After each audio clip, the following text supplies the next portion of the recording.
Yeah, it's exactly right. And Lyon have actually... A lot of their strength has been in their ability to draft incredibly well and incredibly flexibly at the same time. I mean, we look back against their match against KLG. I mean, that was just a complete wash because they were able to flex that trundle towards the bottom side of the map. It's how they sort of orchestrate their draft that really has been very impressive to make sure that they're in the best position to win. But we are in a champ select. It is going to be Rek'Sai taken off the board first up.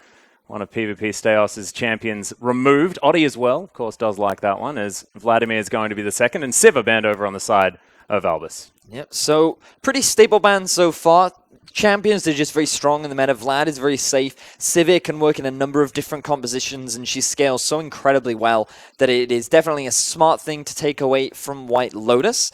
And right now, it doesn't seem like that there's anything too specific other than this next ban, which definitely seems targeted towards Dural. Dural's Aurelia is going to hit the bench, meaning both Nah and GP are available. Only 2 more bans to go. As Dural's actually taking his time on this last one, they're trying to figure out exactly what the best move is to make. Now, they could look to ban away the brand, or perhaps they have an answer for it. Interestingly enough, it is the Gangplank and the Nah being banned away as the final bans for both teams. So you're exactly right. That brand is available. Bard is available. Everything. Oh my goodness. Liquid is going to have a field day. But Shen has to be the priority right now, because if you are banning away the Nah, now there are very few options that you can pick into the Shen. The Echo has to be the next pickup for Albus, and the thing that they have to consider is whether or not they want to pick it up on this rotation, because bear in mind, Lyon have shown that they can play Echo in the mid lane. Yeah. And with Talia still available, a champion that Kira has played multiple times, we know how effective that Echo can be into the Talia. So there are a lot of things right now that Albus need to consider what they want to try and pick up early on. Well, what they've already done is picked up the Nidalee Jhin combination, do like hitting a spear, then a deadly flourish, and then basically killing someone from that, but stunning them at the same time. I do like it, and a lot of aggression now coming out of the jungle here from PvP Steos. I mean, he's not intimidated by Oddie and his incredible KDA. Interesting that the Nidalee is coming out this early on in the rotation. You have a lot of poke coming out from Albus right now, which means that the Gragas, the Elise are still readily available. I wouldn't be surprised to see something like the Elise come out for Lyon Gaming. In terms of the bottom lane, look for something that is pretty good against poke, and Braum can be a very effective tool. Yeah. The alternative is to go for something a little bit more on the hard engage side. So if you pair that up with something like a Gragas, then you have an easy way to start off these fights. Well, look, it's basically exactly what you just said. Gragas and Braum to be picked up. Of course, a very common second rotation amount of picks, especially from Lyon Gaming as well. This team does like to pick them up as... Wow, okay. There it is. The Fiora's locked in for Smurf. Very fast lock-in. Looks like they knew exactly what they wanted. Flashbacks they to LYN. Yeah. Look, this is the thing. When Smurf was, of course, you know, when Albus NoX was hard random, Smurf was a Fiora player. He was fantastic at the champion. That's Tom Kench being picked up. So definitely another top-tier support. But Licorice could have gone to Brand, could have gone to Bard. The checklist was available. Yes. He threw his checklist out the window, and we're now on a frog. Like, what's happening? I don't know. Albus just going, hey, we don't care about the playbook anymore. We're just going to pick what we think is strong. And to be honest, it's largely due to the fact that Lyon could go for the Ashe right now. So picking up the Tahm Kench early means if you want to go for the Ashe, then that pick potential of yours is going to be heavily reduced. So this is now forcing Lyon into a decision. Do they want to go for the Lucian? Yeah. Do they want to go for the potential Caitlyn that we've seen? They could also consider, just looking at what other AD carries are available, something like the Tristana. But they're... Wow. Oh my God. That is the... We've got the Gragas Yasuo combo coming in, everyone. And Cogmore's picked up for White Lotus as well.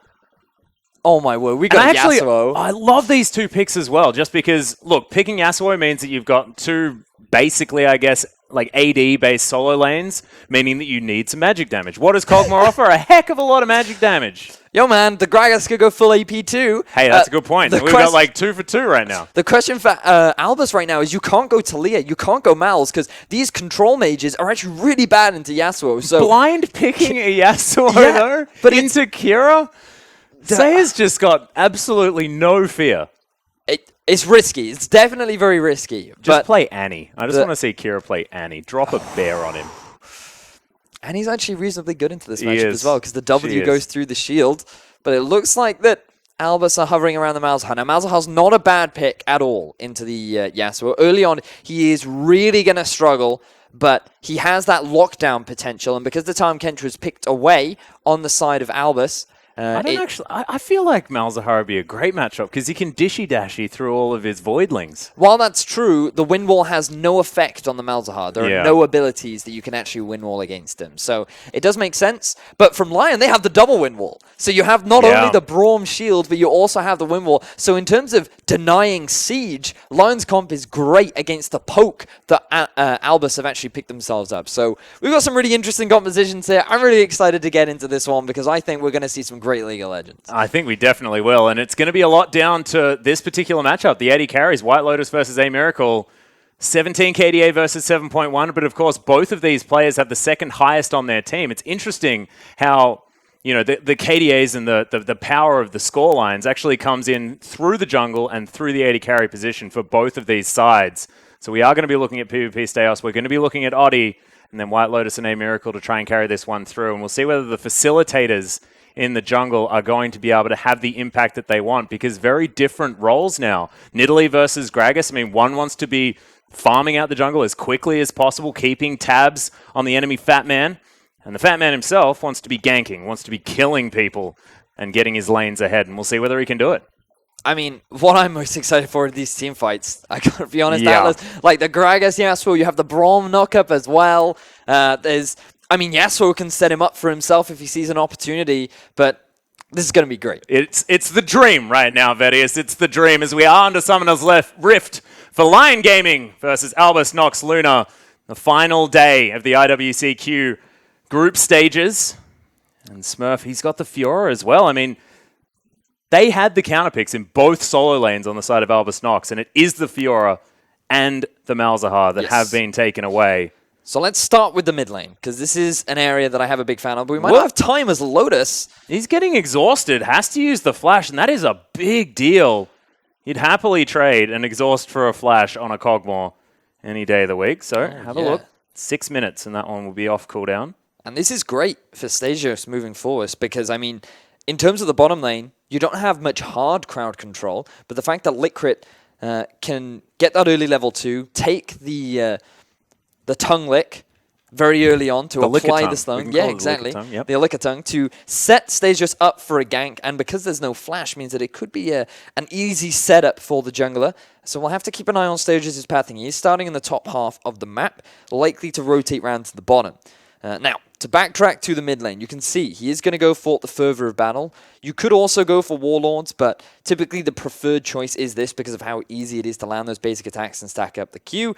As we mentioned during Champion Select, for Seiya, his wind wall won't be able to block any of these abilities, but it doesn't really matter. It just means that Seiya, during the early levels, is not actually going to max that wind wall. He's not going to bother taking any points in it. He'll just early max the Q. He may even decide to max the E, depending on how aggressive he wants to play.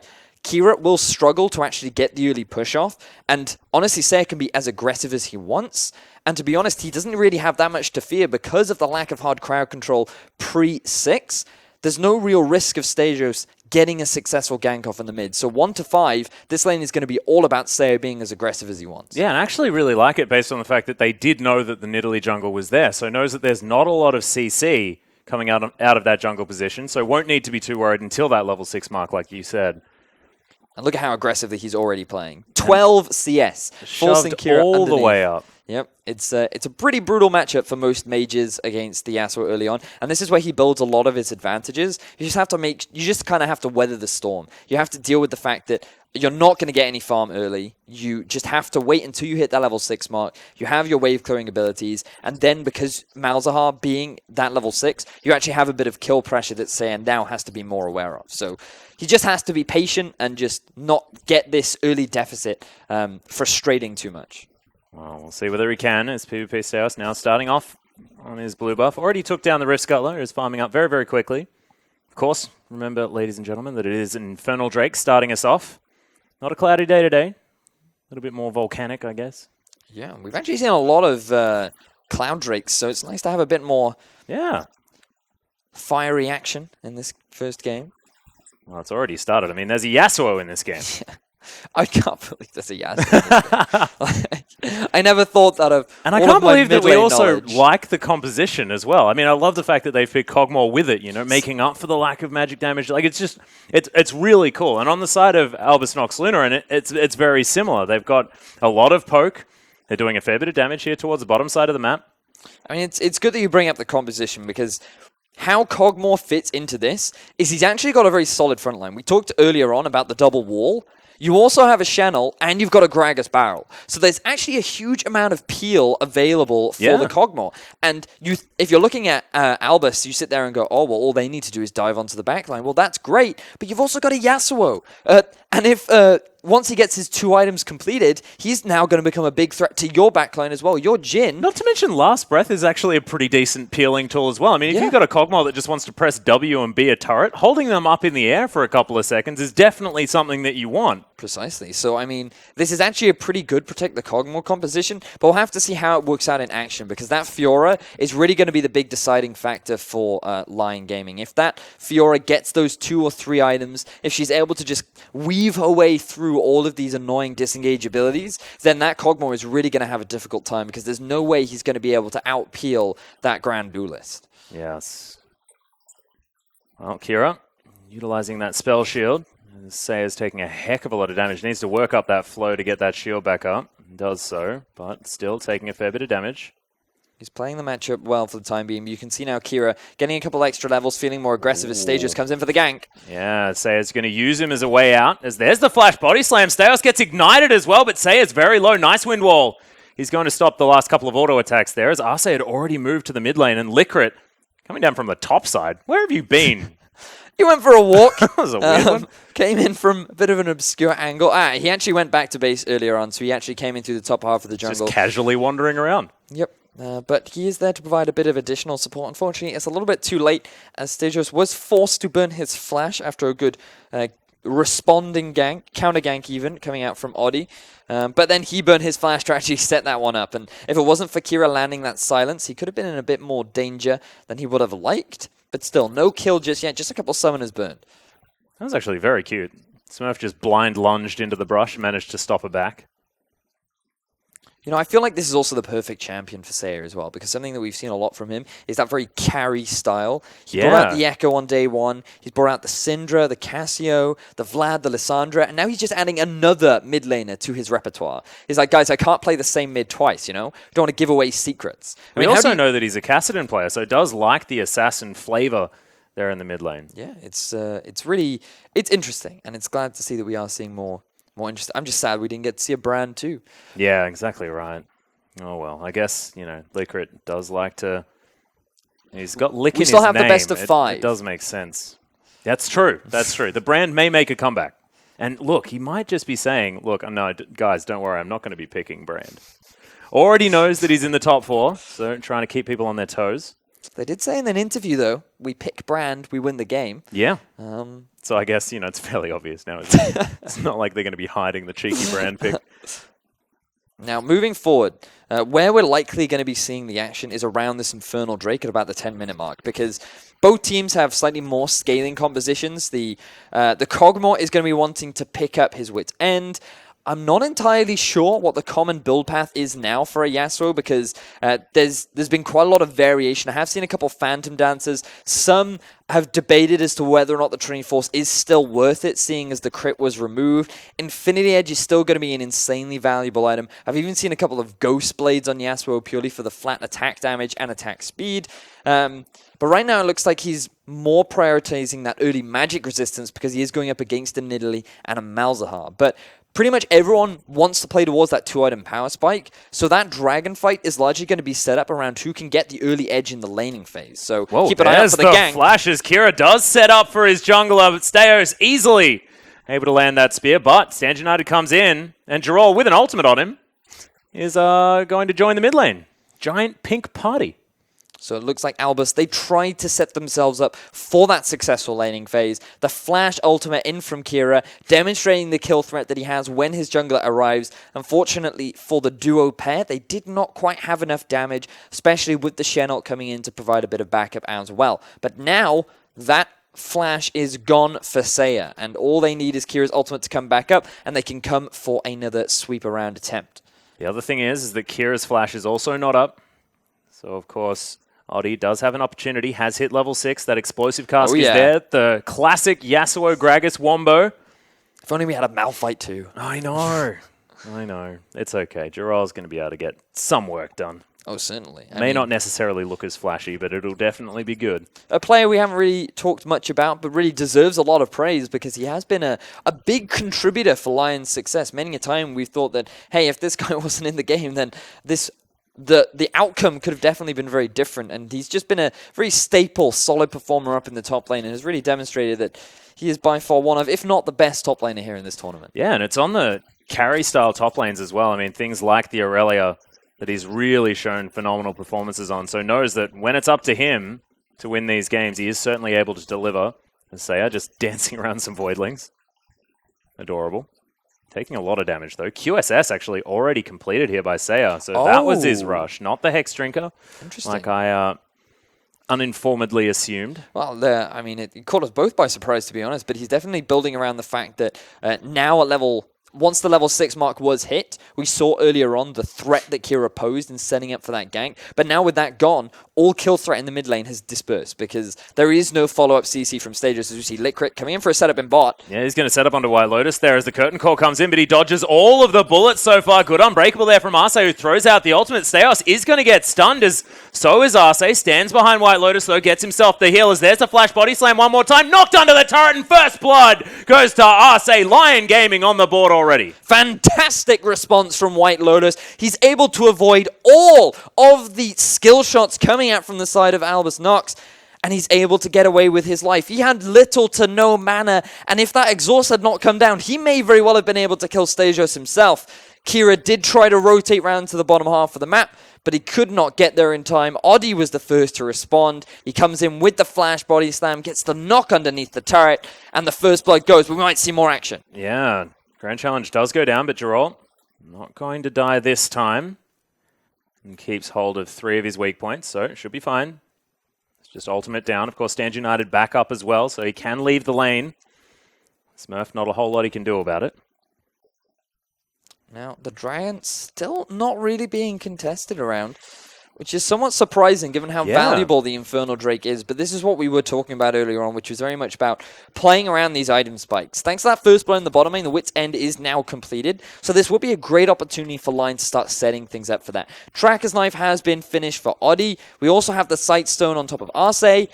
But it looks like the Albus are going to be actually the ones to pull the trigger first. Yeah, already getting down here. They've got 4 members strong as Smurf's going to hold vigil towards the top side of the map. And this dragon is not long for the world. Remember, Infernal Drake, not a whole lot of health. Just does a fair bit of damage. And next dragon going to be that Cloud. But good lockdown by Albus NoX, who still have hold of the gold by about 100 at this stage, despite the first blood. So taking advantage of the fact that Lyon had just gone back to base, White Lotus, he had to stick around in lane for a little while because the wave was pushing towards them. They had to clear that one out. Remember that Licrit had gone back to base because he had died, and so the moment that he had returned, Albus NoX said, hey, we have the numbers advantage. We can set this one up. Kira has the push in mid, so we can just rotate around and pick that one up for ourselves. So honestly, good awareness from Albus to take advantage of that even after giving away first blood. Yeah. Speaking of, Seiya picks himself up his Zeal, so heading towards most likely the Phantom Dancer. Pseudo-tankiness, as well as the crit that he so very much loves. Oh, yeah.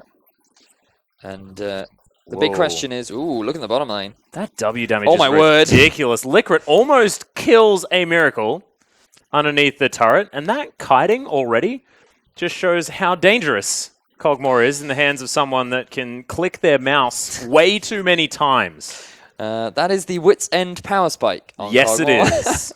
it is. And it certainly does hurt. Giving away that first blood to him is really not going to be very beneficial. We see a lot of trading in the top lane between Smurf and Jiral. Yeah, Jiral actually getting the better of it, though. Smurf, not with a large health pool, but does, of course, have his Corrupting Potion there, so we should be able to get it back. Doesn't have the Vampiric Scepter yet, though, so lacking a little bit of the sustain. It's unfortunate for Lyon right now because they actually have a lot of kill pressure bot, but if they go for the all-in, all of the summoners are available for Miracle. There are no summoners available for White Lotus, so if they overcommit, then there's the risk of Stagers coming in from the flank and punishing them for actually going for that setup. But here we go. Yeah, there's the consumers. Liquid has to run away. Does get ulted up. And there it is. Jiral's able to pick up that kill. You can see Grand Challenge was down, but there's not a whole lot that anyone can do because, of course, the Fiora is on the other side of the map. Curtain Call, just as a formality at this stage. He's held on to it. Last bullet lands onto Oddie. But Lyon get another kill all too easily. Oddie still has his ultimate available. Bear that in mind. Saya is moving around. They could look to set up for a dive, given that A Miracle is fairly low. But good rotation coming down from Kira. He's going to provide enough wave clear to stymie the push from Lyon. But it will still force the teleport out from Jiral. Regardless, the whole play itself was very promising. Using the ultimate to guarantee the kill down onto Liquid. Right now, Lyon are just trying to net whatever early advantage they can. It's not resulting in a massive gold lead, but it is certainly enabling this Kog'Maw to go through what should be a rough laning phase. Yeah. And actually, I do want to talk to you about this because I like to get the opinions of every color caster that I'm with. But Kog'Maw build, what is your personal favorite 3-item set for Kog'Maw? 3-item set? Yeah. Wit's End, Rage Blades, and... That's my boy. Probably... Ooh, what's the third Well, it's got to item? be Runon's Hurricane, right? Ah, the Hurricane, yes, I just of course. needed you to say Ginsu's. That's all I needed. And I just realized that, you know, this is why we're casting together right now. Because you say the right builds. R.A.P. Spawn. But, yeah, I'm still fascinated by what this Yasuo is going to go, because there are so many alternative builds, and it's shifted so much that... I mean, the biggest problem that Yasuo has is you will see later on in these teamfights that an Exhaust is very good at shutting him down. Obviously, because he's melee, he has to be within range of the support. It's very easy to get the stacks of Acquired Taste on top of you. It's easy to land the CC down. The Exhaust is really what's going to mitigate a lot of his damage, and he's really going to struggle. Also, you can just stack armor. Obviously, there will be a lot of magic damage coming out from the Kog'Maw, as you mentioned earlier on. But still, if you're mid laner, it can't really pose much of a threat come the late game in a side lane, then you have to wonder how effective this pick will be. Well, of course, may just need to use his ultimate, you know, early and often to make sure that he gets that 50% armor penetration. You're exactly right. It's going to be hard, especially when Smurf is able to get tanky, Liquid as well. But they don't necessarily have a dedicated hard tank over the side of Albus NoX. As Steos looking for Arce. Deadly Flourish doesn't find him, so not going to get stunned up. And actually trying to turn this one around. Liquid has to use the Consumers. Kira, no more shield. Does have to ghost himself. That was very close. There was one more stack that was needed to proc the stun. Unfortunately, White Lotus was just out of range. His W had just come off cooldown, so he wasn't quite able to set that one up. But you can see now Stage is really struggling to find an opportunity, and this is why we were a little bit confused in Champions Select as to why this was high on the priority, given that Elise, Gragas, these were all champions that were available. Albus could have looked to prioritize them. They would have had a good front line. They would have had a good engage, and they decided not to go for it. And given as to how Stage just likes to be aggressive in the early game, he's not really having many opportunities because there is no setup in his lanes for this Nidalee to be as effective as they would have liked. Well, of course, still only 17 minutes into this game. Steos can get himself another couple of items, maybe start moving around. But you're right, it feels like time is running out just a little bit because, you know, Nidalee does need to get work done, shutting down his opponent. And you can see Oddie not shut down. He's actually not ahead. Even remotely. So he's gotten more ganks off than Stagers. He's been involved in every single kill on the board right now. He's matching him in farm. He's completed his first jungle item, working towards what is likely going to be a little bit more tankiness next up. But I mean, so far, everything is going the way they want it for Lyon. But Oddie's kind of like that guy that wakes up too early, you know, and just gets a whole lot of stuff done, and then you feel guilty when you wake up afterwards. Oh, that guy. Yeah, you know. It's just like, how can you be so productive? Exactly. It's like, I just want to chill for a moment, says PvP Steos. But no, it's not happening. And the Gragas, who should be getting out-farmed, is currently ahead by about 5. That is the Phantom Dancer done here for Saya as well. We're going to continue shoving things out. Steos back onto the Dragon. Of course, did take a fair bit of time to do that, as there's the flash from Kira respecting Oddie, even though the shield was available. Understand now only lasts for 0.25 seconds, so can layer that CC quite effectively. And Spear doesn't hit the Fat Man. But now Steos, he's forced to back off the Dragon. He tried to do it solo. Thought that he had full vision control, but he didn't spot the ward that is right next to his blue buff. And now Lyon, if they should want to, they could easily rotate around to it. They have the priority down in bot lane. They have the shove up in mid. Kira has been forced to use his flash. And so everything is available for Lyon. They also have the ultimate from Giral if things should go wrong. So I'm surprised that Lyon are putting such little value. Even though it's a Cloud Drake, it's still a free objective. And if you take it off the board, it could be an Infernal next on the board. Well, Oddie's going to get hit by a spear, was found out as White Lotus once again gets a lot of damage down onto A Miracle, but thankfully the consume's there. Licorice gets his AD carry to safety. Teleport. Both of them used actually to get back towards the top side, meaning Giral does have the mobility advantage on this Shen. Can stand united onto someone, but you have to think that that turret will not last long against Smurf.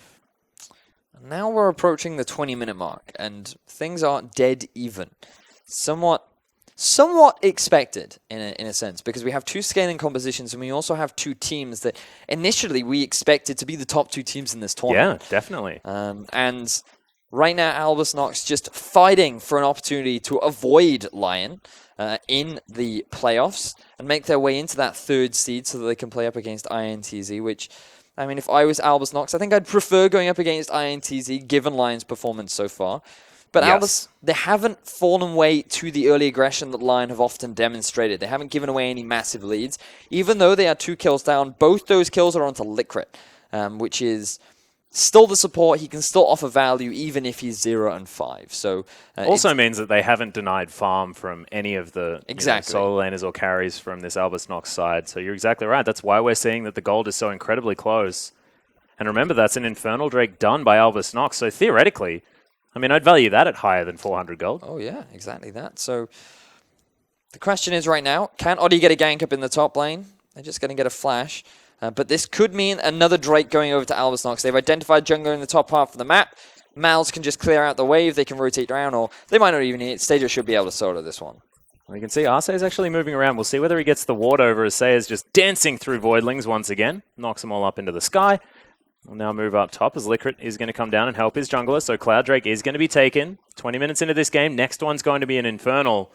We'll see whether Lyon fight for that one. They should, given as to how powerful their team fighting is. But so far, Lyon have put very little value on setting up for this dragon, which, in a sense, is rational because your team composition isn't that strong yet. The Yasuo hasn't hit his 2-item spike. The Kog'Maw is very powerful with the Wit's End and Rune's Hurricane completed, but they're a little bit worried as to what Smurf is doing up on the top half of the map, that they don't want to consistently draw Giral away. So right now they're okay with giving away these objectives, but once Saya works towards that second item, this is where we should start to see a little bit more action. It looks like he's picking up a Phage, which means that he could go towards the Trinity Force, or he's going to work towards that Black Cleaver. That'd be interesting. Would be interesting. I expect more so the Trinity Force. Even though the crit is gone, you still get a lot of valuable stats from it. But we'll have to see. And then it is almost certainly going to be an Infinity Edge third, because you have to fit that somewhere into your repertoire. I'd love to see the Black Cleaver, because I feel like, if you stack up your ultimate plus a Black Cleaver, you don't need to care about anyone's armor because you've got about 90% armor penetration at that stage. Full armor pen build. Yeah. You could throw in a... Not sure whether it stacks like that, but I don't know. I want to believe that it does. As White Lotus throws down the heal, he gets stunned by the W out of Jhin, but no follow-up to come down. Lyon's bottom lane just slink away. Now, I believe the Yasuo ultimate gives you 50 flat armor penetration, right? 50%, I'm pretty sure. 50%. Yeah. See now, what Black Cleaver does is it reduces your target's armor by a percentage per stack. Yeah. So they should stack with each other. Yeah. Because a target's armor will get reduced, and then the percentage armor penetration that you have, thanks to your ultimate, will then shred through even more armor. Just wondering whether it's multiplicative or not, as A Miracle takes so much damage. The consume comes in once again in the nick of time from Licorice, but A Miracle can't be going toe-to-toe with the by Arcane Barrage Kog'Maw. You just can't do that. Wait till his W's not there. And now, Albus NoX are being forced away from this turret because Oddie, he's hanging around the flank. He is setting up for a potential dive. Kira is trying to move around to provide assistance, but honestly, White Lotus and Arce are just way too strong right now, slowly working their way through this turret. And just so much pressure being put onto the bottom half of the map. But note, just keep an eye on the minimap. Look at the top side. Smurf is constantly shoving this Shen underneath the turret. He's saying, hey, if you ultimate away, I'm going to take your turret, and I'm going to get that first blood turret, first blood gold even, that you do not want to lose. So it's sort of it's one of those calling you out situations where, hey, you can make a play on the bottom half of the map, that's fine, but you will get punished for it. Just do it, man. Just do it. I'm not bothered. I'm just going to be able to take half of your map. As now actually heading past the turret is Smurf, looking to try and dirty farm, while Jiral's taking care of some minions. 2 items now finished, both the Black Cleaver and the Ravenous Hydra. This is where a Fiora truly comes online, and this is the point at which White Lotus needs to be a little bit scared. And I'm just really excited for these next 2 team fights coming out, because it is going to be very much about how Smurf, how easily he can get onto the back line. And honestly, the target focus coming out from Kira as Audi setting up down the bottom lane. Lion's underneath the turret once again. And Kira ghosting himself down. This guy uses Ghost as a transportation method more often than I've seen him use it in any sort of defensive or offensive fashion in a lane. He just uses it to traverse the map.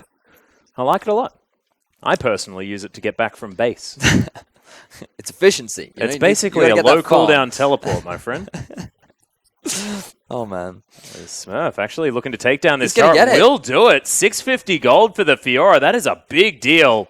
That is our first quite large swing going in favor of Albus NoX. Is now Kira looking to try and put another nail in there, but not able to.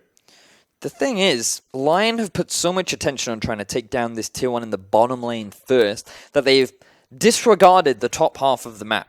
What they could have done is, with their advantage that they had accrued, they actually could have gone for a swap. They could have looked to send their bottom lane to the top half of the map, bring Audi with you.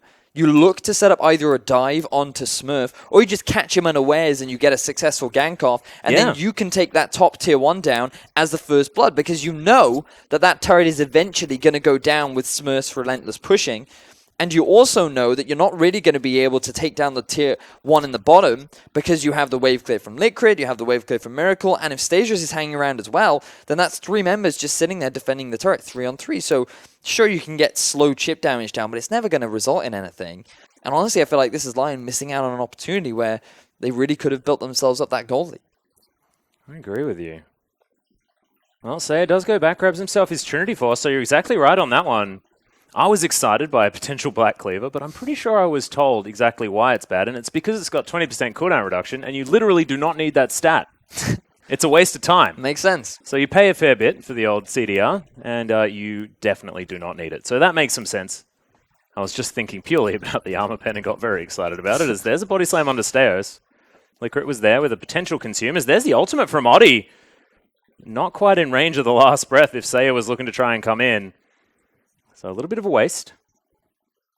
Testing the waters, perhaps. But now everyone's on their 2-item power spikes, Atlas.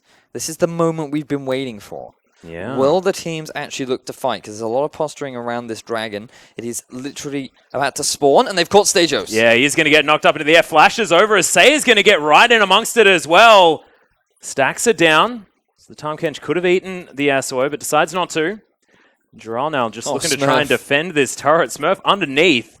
There's now Lyon looking to take down their first dragon of the game, but that's not what Albus want. They are able to lock it down, but are they going to survive? As White Lotus is going to fall first. The Acathian surprise should do some work as Saya trying to get around this one. He is going to be able to pick 1 kill up. There's 2, but Saya's going to fall. It's going to be Smurf picking it up after teleporting in. And it's a 3-for-2 trade, although the dragon goes to Lyon. Lyon had invested so many resources into trying to get the kill down onto Stasios, but they could not do it. The flash was gone from Saya, the ignite was gone from Stasia, and bear in mind, Smurf was just consistently pushing in the top lane. This made it so difficult for Jiral to get involved in that fight.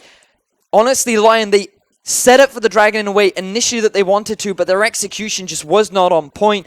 Albus were able to capitalize, and they are getting objectives all across the map. That's about a 3,000 gold lead now off that. So the dragon may have fallen in favor of Lyon, but everything else goes in favor of Albus NoX. And let's have a look at this one again. It was just a melting pot. Look at how quickly White Lotus died. Gerald just could not get into the fray fast enough to provide the support that he needed. You had Jin from the backside dealing all this free damage. Kira was completely untouched in that whole exchange. And short Lyon, you get yourselves the dragon, but what does it cost you? Because you had an extremely powerful Kog'Maw being forced into this tiny area where the Malzahar and Jin just had free reign to do with whatever they wanted with you.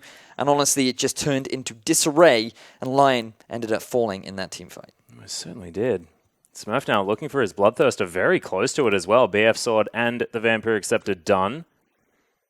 Now going to head back up top, continue pressuring this one out. Look at that Malzahar. Yeah, just ridiculous. Already 3 items done. One thing I do want everyone to note is the CS. It's 28 minutes into the game, and you've got multiple people sitting on the clock. Like, everyone. There's a 40 CS lead on top side of the map, but that is because the freaking Fiora is like 30 ahead of the clock. It's not because Jiral's been farming badly necessarily. It's just the fact that everyone has really been getting their agriculture on this particular game. Honestly, like, we've had 2 incredible teams going up against each other. I feel as though Albus NoX, I still feel as though they're our second strongest team right now in the International Wildcard, but it is their own fault for losing to Tark Passage in very surprising fashion. And I just love the poetry of the fact that, you know, they are remembering that game. Yeah. So they're going to pick the Fiora and say, well, yeah, you might have this cool team composition with your double walls and your Kog'Maw comp, but we've got a Fiora who's going to take your base while you try and get that team fight happening. Yep. And honestly, the split push pressure from Albus is ridiculous. 29 minutes, already level 17 on the Fiora, 17 on the Malzahar. This late game point is being reached extremely quickly. This game has been accelerated to no end. It's like all of a sudden we're past the mid game. As Jiral's getting dove underneath this turret, Smurf says, well, I didn't really do very much damage there, did I? So he's going to back away. Smurf not properly playing around the Spirit's Refuge of the Shen. Means that he did little to no damage, but now it's Sayer moving to the bot half. I feel like we're getting to the point where you have to put Sayer up against Smurf. In terms of the 1v1... Would that be a good idea? I feel like it's very skill matchup reliant, but the fact that no Infinity Edge is completed for Sayer, it would go in favor of Smurf at this point in the game, but perhaps at 3 items, it would swing towards the Yasuo. It's extremely difficult to say. I honestly can't tell you... that I've seen that matchup recently, because Yasuo is not a common pick, but I imagine that it would be very skill-intensive, because you'd have to dodge the right things at the right time, the riposte would be important, you'd have to guarantee that you get the knock-up onto the Fiora, you'd have to time your flow bar accurately, so you want to try and maximize your shield. There's just so many small details that would go into it, but I think it would certainly be an exciting 1v1 to watch. I just feel like Fiora being the grand duelist, you know, being a duelist in general, means that she's probably good in a 1v1. But it would be a battle of swordsmen, wouldn't it? It would. And, I mean, if he has an Infinity Edge, it might just be a matter if he hits you in the face and crits all the time. As White Lotus is going to get pinged on the top side of the map. Curtain Call is most certainly curtains for the Kog'Maw. As now you've got a follow-up coming in. Abyssal Voyage comes down, and Arcee's going to get caught out. Kira locks him down. It's now 5-4 in favor of Albus NoX, and this Lyon composition is falling apart. White Lotus getting caught out of position, very uncharacteristic of him. But bear in mind, this late game has been accelerated. Albus are taking down this Baron incredibly quickly. Yeah, the teleport going to come in for insurance on the side of Smurf. This Baron already at a sliver of health, and it is going to be PvP Staos that takes it down all too easy, and the Purple Worm falls. Lyon Gaming trying to get something off this as they move towards the mid lane. Back's actually not going to come in from Albus NoX. They're going to move top side, push that one out, and give away this outer turret in the mid lane. So nice work picking up an objective, but it's still 5,000 gold the lead for Albus NoX, and they just seem to have the answers where Lyon don't. It all stemmed from that play up in the top lane. Not entirely sure how White Lotus ended up getting caught out of position, but what it looked like was Arsa went around to get some vision in the tri-bush. White Lotus overextended in the top half. They get a bit of damage down, and then Miracle, I don't believe he even needed to use that 4th shot to get himself the kill. So, honestly, just likely to be a big misplay coming out from White Lotus, which ended up resulting in a Baron for Albus NoX. And now Now you can set up for a 1-4. You have the Fiora, who is unkillable with the Baron buff. You can just leave her in a side lane. There's no way that the Shen can deal with it. You can group up as a 4-man unit. You have insane pick potential, insane poke damage, and now you're going to look for another one. Yeah, and Oddie is going to find it as well. The Nethergrass comes in. The ultimate comes down from Arce, but look at this. Kira just melts through them. This guy's got 3.5 items already, and that looked like mostly the Malzahar as White Lotus trying to kite it out. Good flash gets him over the side, but look at that damage from the Malefic Visions. Wanders over a trap. As there's PvP Steos, just picks up the kill by pouncing over the wall and will follow it up with a dragon. Albus NoX, I don't know what they had for breakfast this morning, but it must have been delicious as Gerald's getting dove. Good flash as Smurf still hunting. And Saya's going to turn up as well. You're going to see that jewel that you were talking about before as Stands United comes down as well. This is unfair as Smurf will fall after the taunt connects. Lyon do manage to pick up the top laner, but there goes the bottom inhibitor turret. And talk about counter siege. Doesn't even matter as now Saya's going aggressive. He's looking for a Miracle who throws it down but does get body slammed. And Gerald doesn't find the taunt. Saya still just dancing around this team fight. Doesn't get the knock up though. A Miracle still able to press forward and Gerald's going to fall down. Seos picks that one up as Saya doesn't decide to pull the trigger on the ultimate. And this inhibitor going to be the next target. I'll say throwing forward the Winter's Bite. White Lotus has respawned. Looking to try and get some kills here. The inhibitor holds on with a sliver. As the Baron buff minions probably not going to make it to take that one down. Lyon holding onto their base, but it's in tatters at this stage. And Albus NoX just snowballing their lead out of control. Lyon have little to no answers. And in all honesty, I feel like this whole game has been very much about a very slow laning phase where Lyon have looked to try and punish a mistake from Albus, but it's only been Lyon that's making the mistakes. Albus have been constantly looking for objectives to play around. This Fiora has gradually been scaling up. She's been drawing pressure to the top half of the map. Albus have been taking advantage of that, and then they've just been setting up picks for themselves. They get the pick down onto Kog'Maw, they get a pick down onto Saya, and they've just been constantly proactive on the map that has been allowing them to build up this 9,000 gold lead. Honestly, just incredible performance from Albus NoX. Just out of nowhere as well. I mean, where did 9,000 come from? They've got 9 4 kills. items on everyone, basically. You've got 4 items on Smurf on the top side of the map, not including Boots, of course, with the Guardian Angel, Black Cleaver, Bloodthirster, and Ravenous Hydra. And you've got the perfect 4 picked up by Kira, who just finished the Leandri's Torment on top of everything else. And PvP Styles just casually from the jungle only has 1 item slot left. Yep. And, I mean, he can build whatever he wants. He could be hyper-aggressive and go Ravelin's Death Cap. Oh, yeah, that's the dream. That's the badger. I'd be disappointed if he picked up anything else. Unless it's a pink ward, which is probably a good idea. Nah, who needs wards at this point in the game? You're my kind of color cast, my friend. That's what yours. Ult in the mid lane. Gerald is getting taken down very low. Does get the taunt off, looking for the Malzahar, but doesn't find it. Liquor with the consume is able to save him. PvP Steos gets knocked up, but not ulted. Saya holds onto it. Inhibitor just falls as Smurf is being unchecked on the bottom side of the map. Lyon just realized, well, there's not a whole lot we can do there. So hopefully, if they ignore it, the problem will go away. I'll tell you from experience, that does not work. Here we go. 2v1 Smurf. Yeah, the taunt does go down. Decent riposte, but there's the ultimate, and Smurf may need to go down to this GA. Will do so as Saya, with that grand challenge on top of him, might fall down. Oh my goodness, that was close as Gerald, I think, burnt him to death with a Sunfire Cape. That was insanely close. Almost being able to win out on the 2 versus 1. But Albus, they missed an opportunity. They had 4 members strong in the mid lane. Unfortunately, Kira did not have his ultimate, so they couldn't properly set up for the dive, which means that that turret will still live on. They do get an inhibitor down the bottom lane, but Lyon desperately doing whatever they can to stay in this game. And remember, they do have the late game insurance policy of the Kog'Maw. Oh, yeah. It's not lights out yet. There's Infinity Edge. There's the Rage Blade. Yeah, And look, when the game's been accelerated this much, I mean, what is it? It's only like you're going to run out of item slots on the side of Albus NoX. They're almost run out already. There's only 1 item for most of their players to pick up. Look at that needlessly large rod being picked up for stages. Beautiful, isn't it? It's beautiful. Lovely. This is what we cast for, isn't it? It's exactly this is the feeling. To become a full-fledged wizard is every man's dream.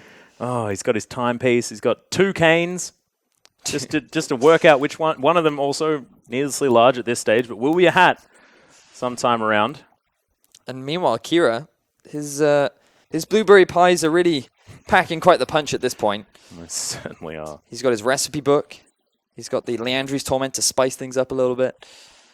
Burning face. Oh, yeah.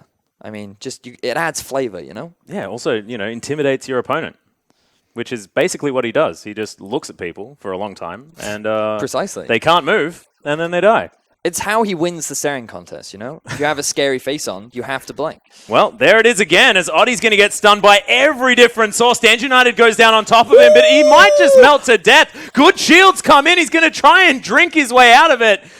As there's the wind wall stopping that curtain call, but it's not going to stop the last bullet. Arce has to flash. There's the QSS and everything from White Lotus, but he's hit by that spear, and Kira locks down the kill. Arce very, very low as Saya tries to save himself, but it's the double for the Malzahar, whose disease is tearing people apart. And in the meantime, Smurf says, I don't even care where my team is. I'm just going to kill your base.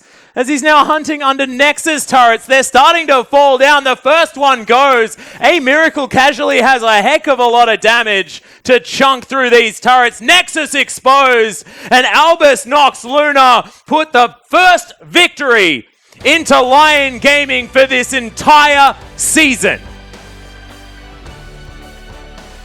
I mean, what a game. What a way to lose if you're Lyon Gaming right now. Because you go undefeated for an entire split. You go 6-0 during the IWCQ tournament. Yeah. And then you lose because you picked Yasuo. Is that why they lost, though? Well, I like to think that, okay, yeah, no, it didn't necessarily work out all that well, did it? I mean, it didn't really do anything. I mean, the pick was cool. Into the matchup, it was reasonable. And to be fair, they don't lose first place, so it's perfectly fine for them to be a little bit Casual. But in all honesty, my biggest disappointment with Lyon was how they didn't really do anything. They were extremely slow. They didn't look to try and set any plays up around the map. We saw a couple ganks down the bottom lane, but that were more reactive rather than them forcing the plays themselves. And then when they did have leads, they didn't really push it anywhere. You know, you had a very strong Kog'Maw, you had a strong Braum, but it didn't really amount to anything. And this is an example of where you could see a very reactive response from Lyon, because the play is being made by Albus, and then Oddie comes in, he sets up for the first blood, and this was pretty much the story for Lyon. It was very much them being reactive, and here they try to force something, it didn't go away, and then they end up getting punished for it. And it was at this point where things really started to snowball in the favor of Albus. Yeah, I feel like this was actually the defining moment of this game, and even though it was only a 3-for-2 trade, you had a bit of a sneak peek of how these teamfights were going to go in the future as Kira just continued to lock people down over and over again and casually just had so much damage output. I'd love to see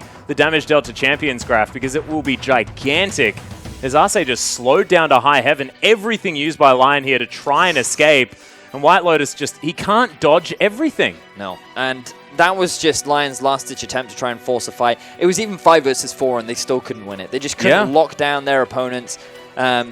Sure, you have a great composition at peeling for your Kog'Maw, but the enemy team's goal isn't to get on top of the Kog'Maw. They're just going to slowly wither you down. They'd already taken the Gragas out of the fight, and then using their ridiculous poke and chase potential, they could get the Kog'Maw kill and then quickly end the game. And it was just a clean game from Albus, to be totally honest. They played to their win conditions extremely well.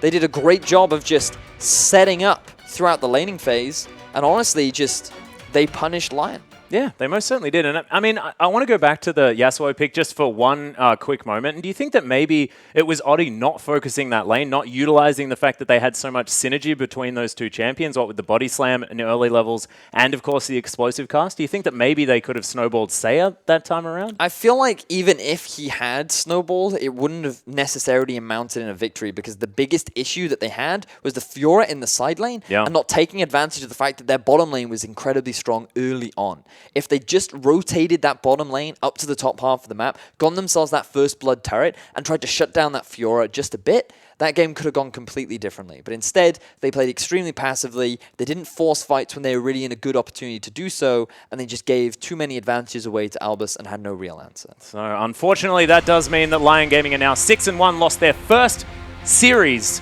for this entire season. But there's still more League of Legends to come. Don't go anywhere, ladies and gentlemen. When we get back, more IWCQ.